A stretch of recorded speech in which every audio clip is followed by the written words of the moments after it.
नमस्कार मित्रों। आज हम बात करेंगे एक बहुत ही महत्वपूर्ण पुस्तक के बारे में जिसका नाम है द लास्ट लेक्चर। लिखी गई है रैंडी पॉश। ये किताब 2008 में आई और इसके बारे में कहा जाता है कि 50 लाख से ज़्यादा प्रतियां इसकी बिक चुकी है। ये इतनी लोकप्रिय क्यों हुई, इस पुस्तक में क्या खास बात है, इसके ऊपर हम बात करेंगे। देखिए, सबसे पहले हम बात करते हैं इसके राइटर के बारे में और ये पुस्तक क्या है इसके बारे में। रैंडी पॉश एक professor of computer science, America में पिट्सबर्ग शहर में एक यूनिवर्सिटी है, उसमें प्रोफेसर था। इसके 3 बच्चे, ये 46 ईयर्स का था जब ये किताब लिखी गई है। उसके बाद उसने 10 साल पहले शादी की थी। 3 बच्चे थे, एक 6-7 साल का, बाकी एक 2 साल का, एक 1.5 साल का, या 3 साल का, एक 1 साल का, 1.5 साल का, ऐसा। ठीक है, इनका जीवन चल रहा था जैसे ऑर्डिनरी मिडिल क्लास का जीवन चलता है। उनकी यूनिवर्सिटी में एक प्रोविज़न था या एक परंपरा डेवलप हुई थी कि जब सेशन ख़त्म होता है, एक एकेडमिक सेशन ख़त्म होता है, तो एक लेक्चर करवाया जाता है जिसे कहा जाता है द लास्ट लेक्चर, क्योंकि सेशन ख़त्म हो गया है। तो वो कभी किसी प्रोफेसर को कहा जाता है, कभी किसी को कहा जाता है। उस साल इसके पास ये मैसेज आया कि भाई इस साल आपको ये लेक्चर देना है, द लास्ट लेक्चर। किस विषय पे देना है वो विषय भी आप बताओ। और उसमें जो उसके कॉलेज के या यूनिवर्सिटी के डिपार्टमेंट के लोग हैं, स्टूडेंट्स हैं, वो सारे, एक बड़ा हॉल था, 401 लोग बैठ सकते थे, उसमें सारे लोग आते थे और लास्ट लेक्चर सुनते थे। ये एक परंपरा थी, कुछ सालों में बन गई थी, बड़ा लोकप्रिय वो परंपरा थी, लेक्चर सुनने लोग आते थे। उस साल 2006 या 2007 की बात है, इनको ये मौका दिया गया कि आपको लेक्चर देना, 6 महीने पहले बता देते हैं। इधर जिस समय ये बात चल रही थी लेक्चर देने की और ये तैयारी करने, इसने सोचने लगा कि भाई लेक्चर किस पे दे, क्या दें, उसी समय इसकी थोड़ी तबीयत खराब होने लगी, पेट में दर्द वगैरह हुआ।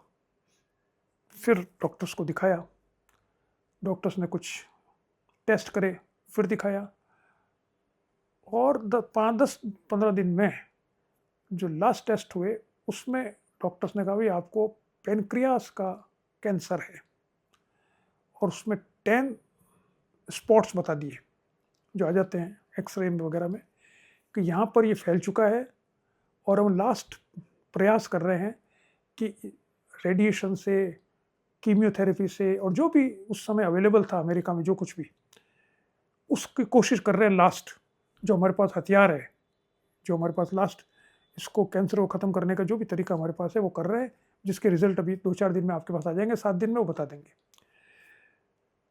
तो ये सोचने लगा कि यार ये तो फंस गए, कैंसर है। फिर उसने सोचा तो अभी तैयारी तो करूं, जो डॉक्टर ने बता रखा था, साइकिल पे चलना है, एक्सरसाइज करना है, प्रोटीन खाना है, स्ट्रेस कम रखना है वगैरह, वो सब कर ही रहे थे। इतने में इनकी रिजल्ट आ गया उसका टेस्ट का, और उसमें आया, डॉक्टर्स ने कहा भाई ऐसा है कि आपके पास 3 से 6 महीने बचे फॉर गुड हेल्थ, उसके बाद तो भगवान है। अब बात ये आई कि वो जो लास्ट लेक्चर है उसको दे या ना दे। जब उसने सुना कि उसको ये बीमारी है और 3 से 6 महीने से ज़्यादा वो जीवित नहीं रहेगा, तो उसने पहला काम तो ये किया जो कि कोई भी आदमी करता है, भाई मेरे परिवार की सुरक्षा रहे बाद में। तो पिट्सबर्ग से उन्होंने तुरंत अपने आप को शिफ्ट किया वर्जीनिया, जो लगभग 400-500 किलोमीटर दूर है, और मकान वहाँ से छोड़ा और कहा भी जॉब भी अब जानी है, वो तो जब मैं ही नहीं रहूँगा तो जॉब क्या करेगी। और उसने कहा कि वर्जीनिया में चूँकि उसकी पत्नी के रिश्तेदार रहते थे, उसके माँ बाप थे, भाई बहन थे वगैरह जो भी है, तो मेरे जाने के बाद चूँकि बच्चे छोटे हैं, ये अकेली रहेगी, तो इसको थोड़ा सहायता मिल सके, उसके लिए ज़रूरी है कि इनके घर वालों के पास चला जाए। तो वो वर्जीनिया शिफ्ट हो जाता है। फिर मियाँ बीवी बहस करते हैं कि भाई लेक्चर देने जाना चाहिए कि नहीं जाना चाहिए। इसकी वाइफ कहती है कि भाई लेक्चर मना कर दो, अब जितने दिन बचे हैं आपके पास तो हमारे साथ रहो।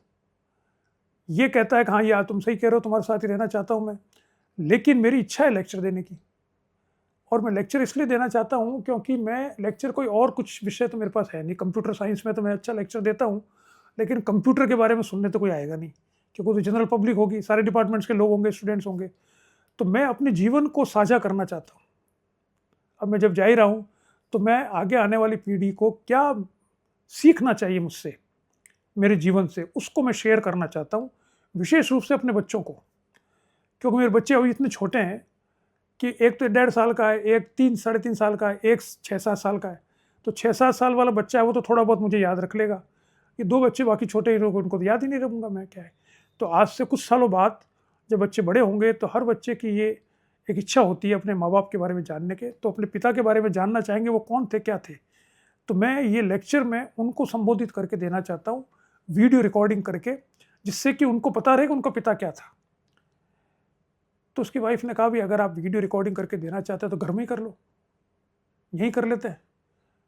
तो उसने कहा कि नहीं, घर पे तो मैं कर सकता हूँ, लेकिन मैं चाहता हूँ कि मैं वहाँ ऑडियंस के सामने दूँ, जिससे जब मैं बोल रहा हूँ तो ऑडियंस का रिएक्शन भी आना चाहिए जो वीडियो में आएगा। ताली बजेगी कि नहीं बजेगी, लोग का रिएक्शन क्या होगा, उनके चेहरे कैसे होंगे, वो उस मेरे लेक्चर को स्वीकार करेंगे या रिजेक्ट करेंगे, वो सब इमोशंस उस वीडियो में आएगा, तब बच्चे समझ पाएंगे कि मैं कौन था। खैर, उन्होंने जब ये बात इतनी करी तो उसकी वाइफ मान गई, बच्चा ठीक है जाओ आप। उसके एक दिन पहले उसकी वाइफ का बर्थडे था, तो उसने कहा लास्ट बर्थडे तो मेरे साथ मना लो। तो उसने कहा भी ऐसा है कि मेरे को तो एक दिन पहले जाना पड़ेगा, तो अपन लास्ट बर्थडे तुम्हारा 2 दिन पहले मना लेते हैं। 2 दिन पहले उन्होंने बर्थडे मना लिया। फिर उसने कहा कि अपनी वाइफ को, अगर तुम भी वहाँ रहोगे तो मुझे बहुत सहारा मिलेगा, मैं चाहता हूँ तुम ऑडियंस में रहो। उसकी उसकी पत्नी स्वीकार कर लेती है। ये फिर एक दिन पहले पिट्सबर्ग चला जाता है, अपना दोस्त उसको लेके आ जाता है, रात को रुकते हैं। शाम को, दूसरे दिन शाम को 5 बजे लेक्चर होना होता है। तो उसका दोस्त, कोई सबको पता होता है उसके ये प्रॉब्लम हो गई है, तो उसका कहता है दिन में आप आराम करो होटल में। वो पीपीटी बना के ले जाता है, जैसे बनाते हैं उस ज़माने में 2006-7 में पीपीटी बहुत चलता था, अब तो नहीं चलता शायद। तो उस पीपीटी 250-300 पीपीटी बनाई थी, उसको रीशेड्यूल कर रहा था, किसी को काट रहा था, किसी को जोड़ रहा था। जो आदमी लेक्चर देने से पहले तैयार करता है वो सारे काम वो कर रहा था। उस दिन शाम को 5 बजे वो पहुंच जाता है और अपने वीडियो बनाता है। वीडियो तो बन ही रहा था, वो पीपीटी अपनी प्रेजेंट करता है और उसके आधार पर बोलता है। जो उसने बोला उसको बाद में अपने एक दोस्त, जो क्योंकि ये तो कंप्यूटर साइंस का था, इसको तो वो क्या, मेरे को तो लिखना आता नहीं है, वो तो बोलना आता, जो बोल दिया मैंने। उसको थोड़ा किताब के रूप में कन्वर्ट कैसे करें, तो उसने एक दूसरे दोस्त के साथ जो है, वो जो जसलो, उन्होंने इसकी मदद की और उसको किताब के रूप में कन्वर्ट करता है बाद में। ये बाद में होता है। वीडियो उसका बन गया। उसने जो लेक्चर दिया वहाँ पर, वो ये दिया कि उसने कोई नई बात नहीं बताई या कोई भाषण नहीं दिया। उसने बताया कि मेरा ये, पहले उसने सबसे पहले वो पीपीटी बताई जिसमें उसका कैंसर जो मालूम हुआ है, उसकी जो स्लाइड्स डॉक्टर ने उसको बताई थी कि अब ये ठीक नहीं हो सकता है, उसको उन्होंने ऑडियंस को बताया। भाई ये 10 स्पॉट्स मेरे बन चुके हैं, मेरे पास 3 से 6 महीने ज़्यादा टाइम नहीं है। ये उसने पहले सबको बता दिया। अब मैं बताना चाहता हूँ, बात करना चाहता हूँ कि मैंने जीवन भर क्या किया है, उसको इस तरह से बताने का प्रयास करूँगा जिससे आने वाली पीढ़ियाँ उससे अगर कुछ सीख सकती है तो सीख लें। मेरे पास यही है देने को और कुछ नहीं है। उसने बात शुरुआत करता है अपने वो इस लेक्चर में कि मेरा बचपन में मेरा क्या सपना था जिसको मैं पूरा करना चाहता था। तो उसने 6-7 बातें कही जो कि सभी बच्चे, अधिकतर उनमें से कई बातें हम जानते हैं, करते ही हैं। कि मैं बचपन में सोचता था कि मैं उड़ूँ, ग्रेविटी लेस, मैं उड़ना चाहता हूँ। मैं वर्ल्ड एनसाइक्लोपीडिया में एक आर्टिकल लिखना चाह रहा था, मैं चांद पर जाना चाह रहा था, वगैरह। तो ऐसे 5-6 बच्चे जो सोचते हैं उसको उसने लिखा। फिर उसने अपने जीवन को आगे बढ़ाना शुरू किया कि मैं बचपन में कैसा था, मेरे माँ बाप कैसे थे, उन्होंने क्या सिखाया क्या नहीं किया। इसको धीरे धीरे करते उसने पूरी story with humour, with jokes उसने बताने का प्रयास किया इसमें। बीच बीच में उसने वहाँ पर स्टेज पर ही एक्सरसाइज करके बताई, कहाँ जोक्स भी सुनाए, एक्सरसाइज करके कहा मैं बिल्कुल फिजिकली फिट हूँ, इसमें बिल्कुल सही लग रहा हूँ, आपको किसी को लगेगा ही नहीं मेरे को कैंसर है, क्या पता पड़े। और जोक्स भी किए। वो सब वीडियो रिकॉर्डिंग हो रही थी और वो इंटरनेट पर बहुत पॉपुलर हुआ उस समय। बाद में किताब आई। उसने अंत में जो किताब है ये बहुत से दो, उसका जो लास्ट पार्ट है, 5 पार्ट में है, वो है it's about how to live your life. ये 4 पार्ट जो हैं, ये देखिए आप इसकी किताब, 4 पार्ट तो उसने अपने डिस्क्राइब किया अपनी लाइफ को, with humour, with anecdotes, with jokes and with his own reactions to events. अंत में उसने ये कहा है, छोटे छोटे चैप्टर्स हैं इसमें, एक एक पेज के, आधे पेज के, बहुत सारे, करीब कितने हो गए ये, शुरू होते हैं 28 से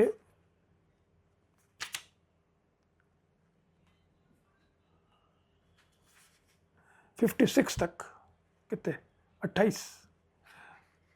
तो ये छोटे छोटे चैप्टर से लिखे हैं, ये इसका मूल है इस किताब का।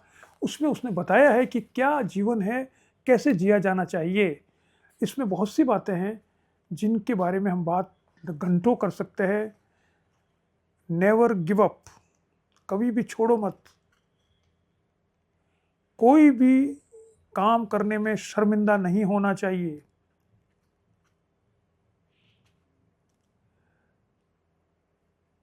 सदा सच बोलो, गलती हो तो माफी मांग लो,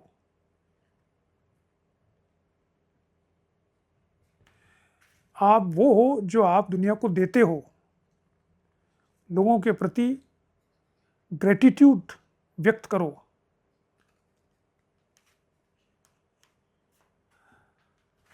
लोगों आपके प्रति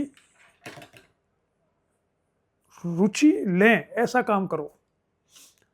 और इन सब बातों में, ये बहुत सी बातें हम सुनते रहते हैं, इसमें जो सबसे महत्वपूर्ण बात कही जिसके कारण ये किताब बहुत ही लोकप्रिय हुई, वो थी ब्रिक वॉल की अवधारणा। वो कहता है जीवन में हर समय हर काम में एक ब्रिक वॉल आती है। ब्रिक वॉल का मतलब एक ईंट की दीवार, आप उससे टकराते हो और आप चोटिल होकर पीछे चले जाते हो, यानी हर काम में असफलता होती है, किसी न किसी, यानी असफलता कैसे, बाधा आती है। उस बाधा को इसने ब्रिक वॉल शब्द काम में लिया है।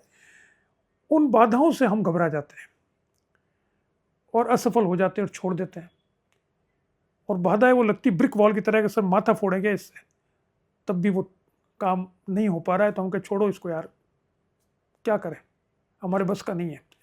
ये कहता है वो ब्रिक वॉल आपको बाधा उत्पन्न करने नहीं आई है, वो ईंट की दीवार आपको, आपका परीक्षण करने आई है कि आप कितनी तन्मयता से, कितनी इच्छा से, प्रबल इच्छा से आप कोई काम करना चाहते हो। अगर आपकी इच्छा प्रबल नहीं है तो आप उस ब्रिक वॉल से घबरा कर पीछे चले जाओगे, उस बाधा से घबरा जाओगे। वो बाधा ये चेक करती है, वो ईश्वर द्वारा भेजी गई है कि आपको कोई चीज़ में सफल होने के लिए इतना आसान नहीं है कि सीधे सीधे चल के सफल हो जाए। बीच में आपको रोकना पड़ता है, बार बार झकझोरना पड़ता है कि भाई आप सही रास्ते पे जा रहे हो, नहीं जा रहे हो, क्या आपकी इच्छा इतनी है, क्या तीव्र इच्छा, क्या आप इसको प्राप्त करना चाहते हो, ये टेस्ट कैसे करें। तो टेस्ट होता रहता है ब्रिक वॉल्स। जो कठिनाइयाँ आपके जीवन में आती है, वो कठिनाइयाँ आपका परीक्षण करने के लिए आती है कि आप जीवन में सफल होना चाहते हो या नहीं होना चाहते इस रास्ते पर। ये अवधारणा इसने नहीं दी, और भी बहुत सी बातें जो तो सामान्य है ही ब्रिक वॉल की, उसके कारण से किताब बहुत लोकप्रिय हुई। तो आज दुनिया भर में इसको लोग पढ़ते हैं, इसलिए मैंने इसका टाइटल रखा है कि it is not last lecture, it is first lecture.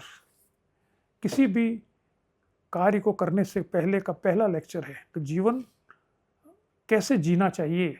एक आदमी को मालूम है कि वो 3 महीने बाद मर रहा है, उसके बावजूद उसने अपना जीवन कैसे जिया है और लोगों के साथ कैसे साझा किया है, ये हमें सीखना चाहिए। और कितनी मोटिवेशनल बातें इसने बताई है, कितनी प्रेरणास्पद बातें इसने बताई है, जिससे हमें सीखना चाहिए और आगे बढ़ने का प्रयास करना चाहिए। तो इसलिए ये पुस्तक बहुत महत्वपूर्ण है, मौका लगे तो इसको पढ़िए। ठीक है, नमस्कार।